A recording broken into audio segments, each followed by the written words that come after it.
iblis itu adalah dari bangsa jin. Surat apa itu?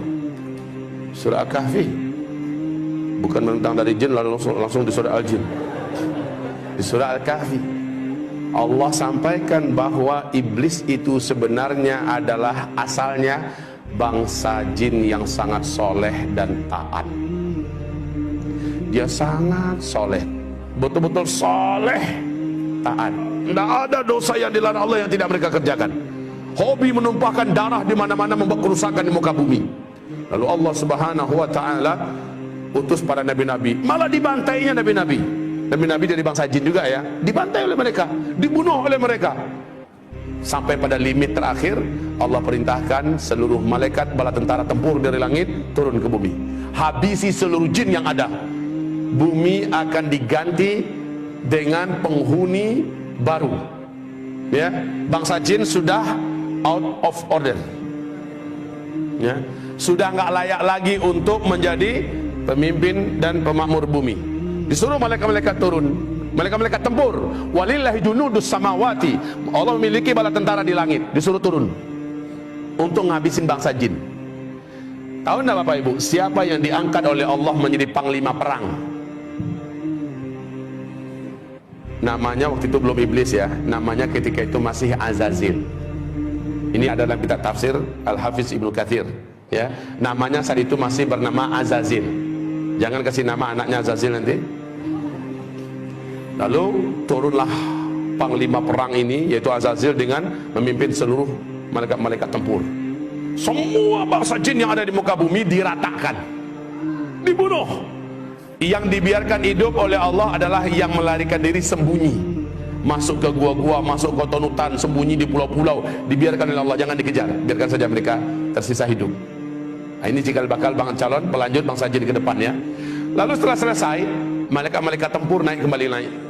Azazil juga naik ke atas. Bapak Ibu, Allah kemudian menyampaikan kepada mereka semua, inni ja'ilun fil ardi khalifah. Saya punya misi akan menciptakan pengganti baru yang akan memakmurkan bumi. Iblis merasa bangsanya sendiri sudah dihabisi, sekarang diganti, jadi nggak nyaman dia, diganti dengan makhluk baru. Dia coba hasut para malaikat yang ada, si Azazil ini, sampaikan pada Allah, nanti akan terulang kembali kisah lama. Orang akan menumpahkan darah, buat kerusakan yang kayak lama-lama aja. Ya udahlah, kita aja lah, kita aja makhluk Allah, khusus nyembah Allah. Bahasa Azazil ini disampaikan oleh malaikat kepada Allah. Qalu ataj'alu fiha man yufsidu fiha wa yasfiku ad-dima wa nahnu nusabbihu bihamdika wa nuqaddisu lak. Qala inni a'lamu ma la ta'lamun. Para malaikat menjawab, termasuk si Azazil, jubirnya Azazil, ya Allah, apakah kembali akan engkau ciptakan di muka bumi makhluk-makhluk baru yang nanti akan membuat kerusakan dan pertumpahan darah seperti yang sudah-sudah?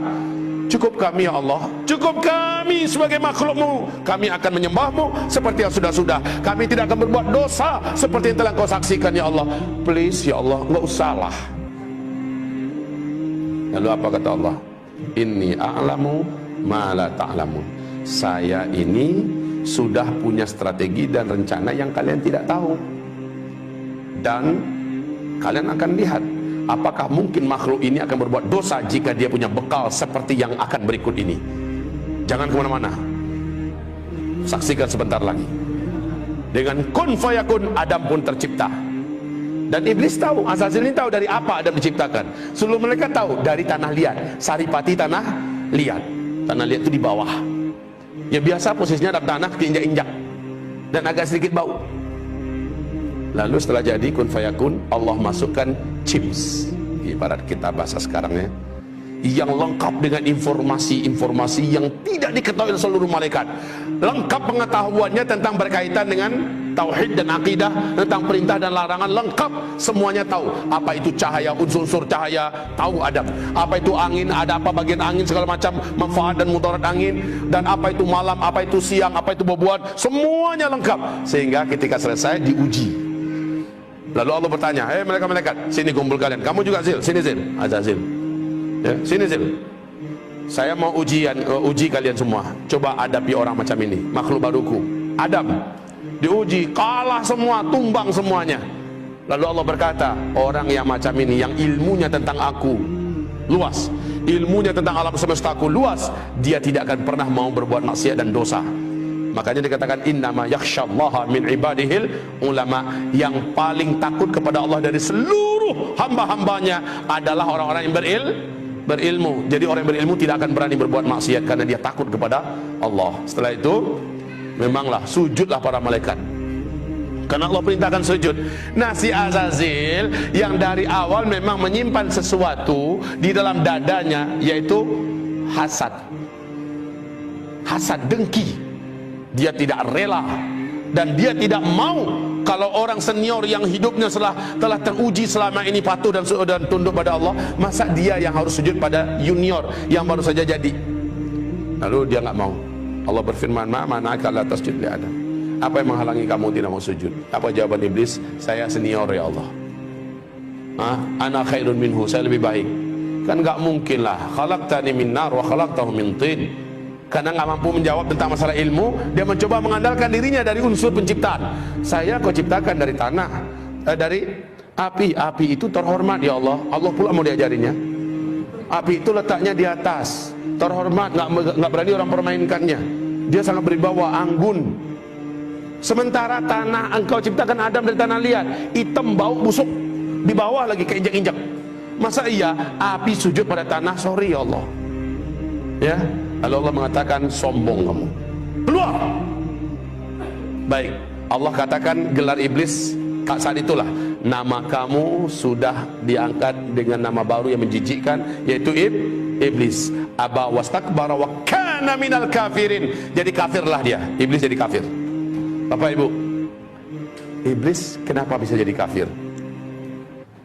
Kan dia soleh, kan dia taat. Kenapa dia jadi kafir? Awas, hubungkan kajian kita dengan la ilaha illallah loh. Tidak tak? Itu jawabannya. Apakah iblis dibolehkan masuk surga? Lan tadkhulaha abadan. Engkau sekali-kali tidak akan berhak menjadi ahli surga selama-lamanya. Iblis punya kunci enggak? La ilaha illallah. Iblis yakin enggak dengan Allah? Pasti. Iblis mengimani Allah tidak? Pasti, ya kan? Pasti. Tapi iblis punya kunci enggak? La ilaha illallah. Punya enggak? Punya. Cuma sayang patah salah satu giginya. Disuruh sujud kepada Adam, dia tidak mau. Bukankah salah satu gigi daripada gigi-gigi la ilaha illallah adalah wajib mengikuti perintah-perintah Allah dan mentaati larang-larang Allah? Wajib. Iblis di situ nggak mau.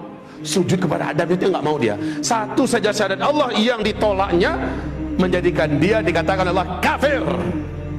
Awas, ini zaman banyak nggak orang menolak ayat Allah. Ini zaman banyak tidak orang menolak syariat Allah. Banyak.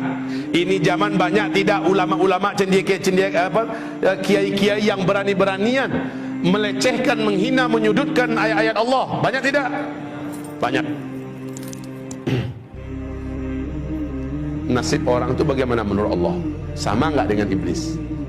Buka surat Muhammad ayat 8 ayat 9. Surat 47 ayat 8 ayat 9. Allah katakan dalam ayat itu, siapa yang membenci satu saja di antara ayat Allah, kafir dia.